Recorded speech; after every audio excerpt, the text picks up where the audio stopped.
Kenapa tidak letak satu pasukan sahaja terus? Kepala bana korang. Itu semua akan membuatkan pemain tempatan gali kubur dan tanam sendiri. Satu reaksi dari seorang legen bola sepak negara, Hardy Jaafar, yang menimbulkan sedikit kontroversi.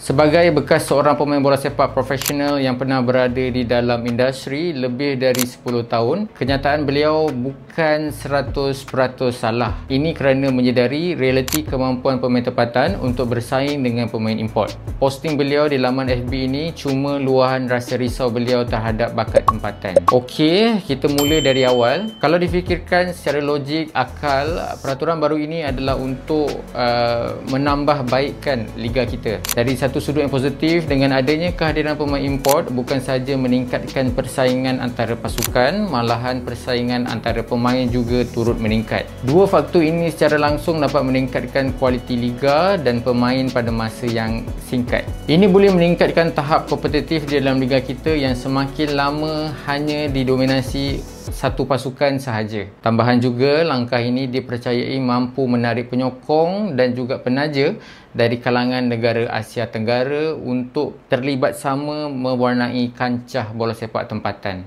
Ini sekaligus bakal memertabatkan lagi Liga Malaysia dari segi nilai pemasaran. Sudut negatif, seperti mana yang aku maklumkan di awal tadi, isu ini menjadi lebih parah kerana ianya bersangkutan dengan isu lain. Jika kita fikirkan dari segi penambahan kota pemain import yang semakin bertambah, apakah isu yang akan turut serta terpalit? Dari sudut kewangan, masalah pembayaran gaji, kos untuk menambah baikkan stadium dan facilities untuk membawa masuk pemain import bukanlah kecil kosnya. Walaupun MFL tidak mewajibkan hingga 15 orang pemain luar, namun di sini kita sudah nampak pasukan yang memiliki kewangan yang lebih baik akan memiliki kelebihan berbanding pasukan yang masih kurang stabil dari segi kewangan. Memang ada benarnya kehadiran pemain-pemain import di dalam liga tempatan akan memberikan impak positif, namun di dalam situasi ini di mana kota pemain import yang agak besar lebih memberikan impak negatif kepada bakat-bakat tempatan. Pada tahun 2024, dengan kota 6 pemain import sahaja telah menyukarkan pemain tempatan untuk merebut slot skuad utama.